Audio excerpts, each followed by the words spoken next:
And here we are once again, my brothers and sisters. God bless you for attending another Living Hope Today study. Today we find ourselves in the book of Numbers, chapter 10, and it's finally moving day. We've been preparing for this for several chapters. There's been specific instructions given by God. It's just amazing to see the order that God imposes on his people to make this journey go smoothly. Remember, this camp is huge. I bet well over 1 million people. We know there's 600,000 fighting men, plus women and children and older men. Okay, so there's a bunch of people in this camp. They've been sitting at Mount Sinai for about a year. Okay, and now it's time to move. Have you ever had to do something where you had to set off without really knowing where you're going? Now remember Abraham. God says to him, hey, Abraham, it's time to move. I'm going to send you to the promised land. Well, where's that? Well, you don't need to know that yet. Just move. I'll show you where to go. And now in Numbers 10, we're going to see a cloud that represents the presence of God. It's going to lift from off the tabernacle and it's going to move. And the people of Israel are expected to just follow that cloud. Where are they going? They don't know for sure. They know they're going to end up in the promised land, but we'll see how that plan gets interrupted as we move through this. So we get to Numbers chapter 10, verse 1. Again, the Lord is the one speaking. These are his instructions. Make 2 trumpets of hammered silver and use them for calling the community together, for having the camp set out. So the first thing God wants to accomplish in chapter 10 is make sure people understand what they're supposed to do, and we're going to let that understanding flow through the camp with the sound of the trumpet. Interestingly enough, isn't it? It's the sound of the trumpet in the New Testament that announces the coming of Christ. When both are sounded, the whole community is to assemble before you at the entrance to the tent of meeting. So here are 2 trumpets. Let's go to the tent of meeting. If only one is sounded, the leaders, the heads of the clans of Israel, are to assemble before you. Okay, just 1 trumpet. Here come the leaders. When the trumpet blast is sounded, the tribes camping on the east are to set out. Oh, here we go. So the trumpet blast signals it's time to go. At the sound of a second blast, the camps on the south are to set out. The blast will be the signal for setting out. So we have 1 blast, the east group moves. The second blast, the south group moves to gather the assembly to blow the trumpets, but not with the same signal. The sons of Aaron, the priests, are to blow the trumpets. All right. This is to be a lasting ordinance for you and the generations to come. All right, so we blow the trumpets if we want to gather the assembly. We have different signals. When it's time to go, those trumpets signal when the tribes move out and in what order. When you go into battle in your own land against an enemy who is oppressing you. Okay, so now this is a forward-looking verse. We're not anywhere near our own land yet, but God still gives the instruction. Sound a blast on the trumpets. So here comes a blast that is going to call the people to battle. Then you will be remembered by the Lord your God. Oh, look, the trumpet sound brings to mind the fact that God is going to remember these people as they go into battle. You'll be remembered by the Lord your God and rescued from your enemies. God is going to oversee the battle as the trumpet sounds. So even God is mustered, so to speak, through the trumpet blast. Also, at your times of rejoicing, your appointed feasts and new moon festivals, you are to sound the trumpets over your burnt offerings and fellowship offerings, and they will be a memorial for you before your God. I am the Lord your God. Okay, so now we have trumpet blasts that deal with assembling the people, and trumpet blasts that deal with moving out the tribes of Israel in a specific order. We have trumpet blasts that bring the leaders in. We have trumpet blasts that announce the battle.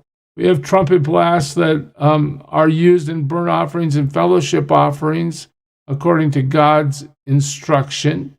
So the trumpet becomes a very important instrument in the life of the Israel community. On the 20th day of the second month, oh, here we go. We're going to get specific. The 20th day of the second month of the second year, what happens? The cloud lifted. This is symbolic of the presence of God from above the tabernacle of the testimony. So they've been told when that cloud moves, it's time to go. And one day they wake up and the cloud moves. So what do? Then the Israelites set out. All right, the cloud moved. Let's go. Sound the trumpet. Time to move. The Israelites set out from the desert of Sinai and traveled from place to place until the cloud came to rest in the desert of Paran. Where is that, you say? Well, I'm glad you asked. Look at this. Mount Sinai is down here somewhere. Some scholars say it's right there. Some scholars say it's on the other side of the water. It's down there somewhere. Okay, they've been camping for over a year in this area, and now they're told that they're going to go to the desert of Paran. That's up there. We're not told specifically where in that desert. We just know they're leaving one desert to go to the next desert.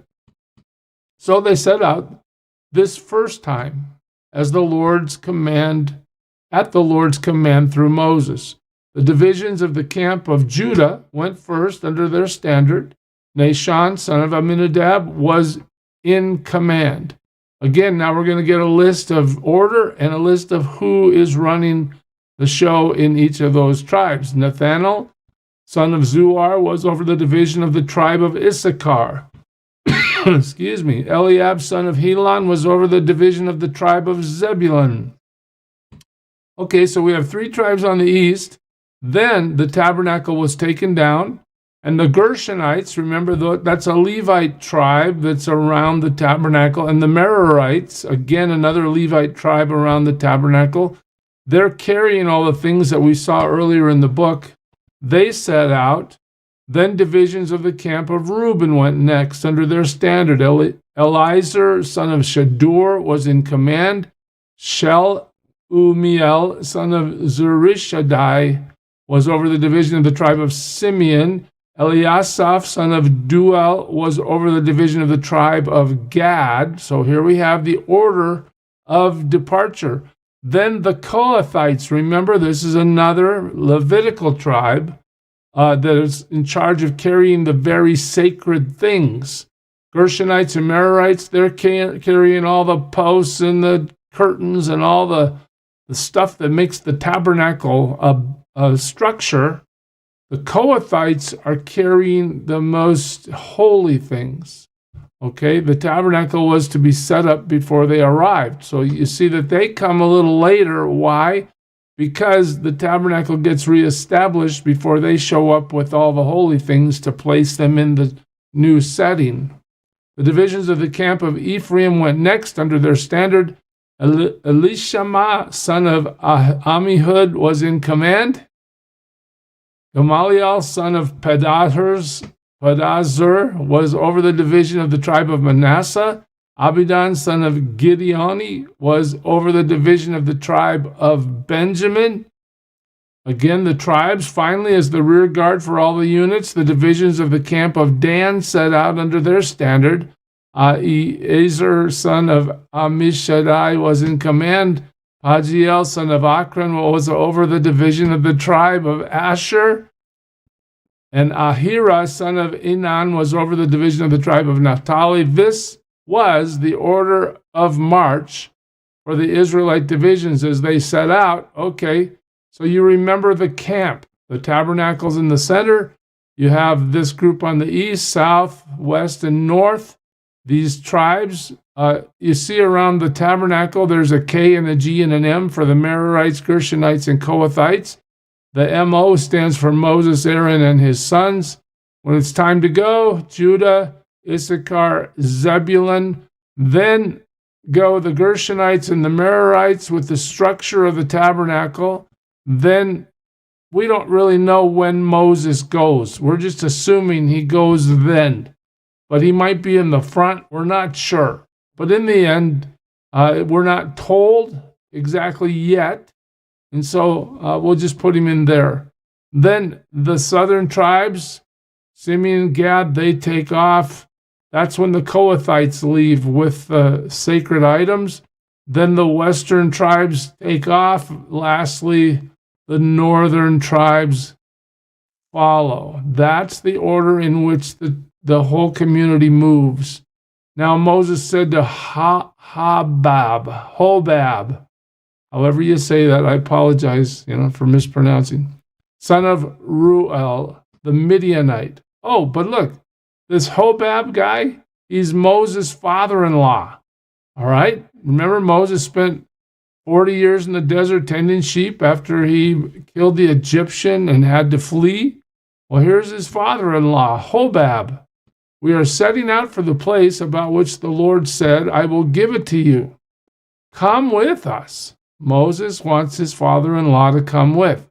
Come with us, and we will treat you well, for the Lord has promised good things to Israel. But he answered, No, I will not go. I am going back to my own land and my own people. But Moses said, Please do not leave us. You know where we should camp in the desert, and you can be our eyes. In other words, Hobab must have some fairly extensive experience in this part of the world. If you come with us, we'll share with you whatever good things the Lord gives us. So they set out from the mountain of the Lord and traveled for 3 days. The ark of the covenant of the Lord went before them during those 3 days to find them a place to rest. So it's possible from this verse that the ark is out in front. The cloud of the Lord was over them by day when they set out from the camp. Whenever the ark set out, Moses said, Rise up, O Lord, may your enemies be scattered, may your foes flee before you. Whenever it came to rest, he said, Return, O Lord, to the countless thousands of Israel. A lot of things happen in chapter 10, but now the community's on the move. They're headed for the promised land. God has all his instructions in place. They've been taught. Now it's time to pack it up and go. We assume that Moses' father-in-law eventually agrees to go with them and continued on the journey through the desert to Paran with them. But we're going to see something happen along the way. In fact, tomorrow, as we get to chapter 11, we're going to start to see dissension in the camp and how God responds to that. It's kind of scary, honestly, to see what God's going to do when people decide to fight against what he wants. That's always a bad idea, right? But I want you to just understand, put yourself in their position. You don't know where you're going, all right? This requires trust. And it's a good parallel for us today. We don't know where God's going to lead us today and what situations he has for us. Our hearts are just to abide in him, follow the leading of the Holy Spirit, walk with him with an open mind. If he tells us to go one way, we want to go that way. If he stops us from doing something we want to do, we need to stop. Because through his Spirit, instead of through the cloud, we're called to follow him today. I just wonder if we're not much like these Israelites who, once they get out there, they start to get nervous and feel insecure and decide to say, gee, I don't like not knowing. I guess that's why they call it faith. You can't always know. You have to just trust. Well, we'll stop it there today, church. God bless you. Serve him well. Who is it who for sinners shed his blood, and now for cleansing all can plunge beneath that flood?